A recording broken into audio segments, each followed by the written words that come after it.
Hi, my name is Philippe Archambault. I'm an application scientist at Chemical Computing Group.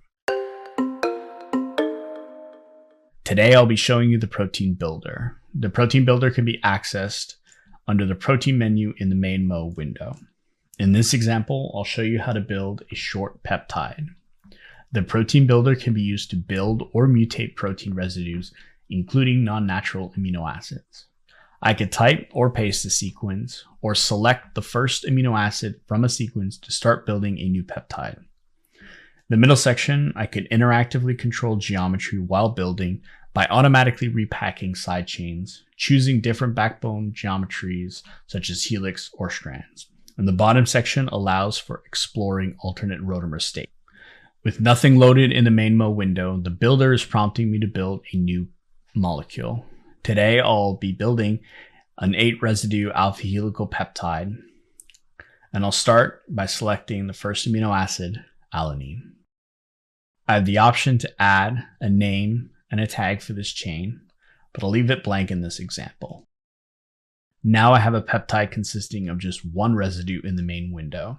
You'll note that the residue is selected and highlighted in blue in the builder. Also note that the builder is in append mode rather than prepend or mutate. To control the secondary structure, I can use the geometry button to access various backbone conformations. By default, it would create an extended conformation, but in this example, I want to build a helical peptide. To complete the peptide, I'll append another 7 alanine residues by clicking the alanine button 7 times. I'll display the secondary structure as a ribbon and then center the view. Next, I'd like to mutate a residue. So I'll do this by selecting a residue. Note that the builder now defaults to mutate mode. From here, I'll change this alanine for a non-natural amino acid, and this list can be customized.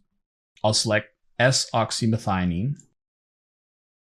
I can now model this mutation for the local environment by repacking the side chain with the environment fixed to find the lowest rotamer energy.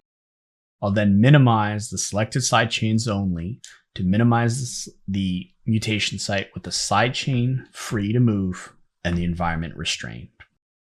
I could also consider using the auto repack option, where the side chains will repack for the local environment while building. When mutating for residues such as histidine, they can exist in more than one protonation state. I could control the protonation state in the rotamer section of the panel. I'll demonstrate this by mutating a residue to histidine.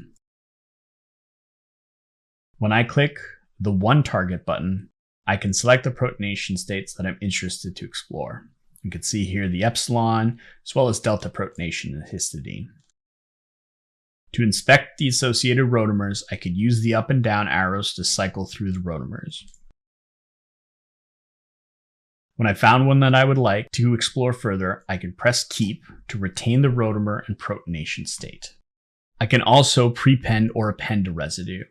Note that when I select the first residue or the last residue of a chain, the builder automatically switches from prepend to append mode. Here, I could cap the ends of my chains with an acetyl or an amide group. I'll do this by selecting the end terminus and adding the capping group from the builder.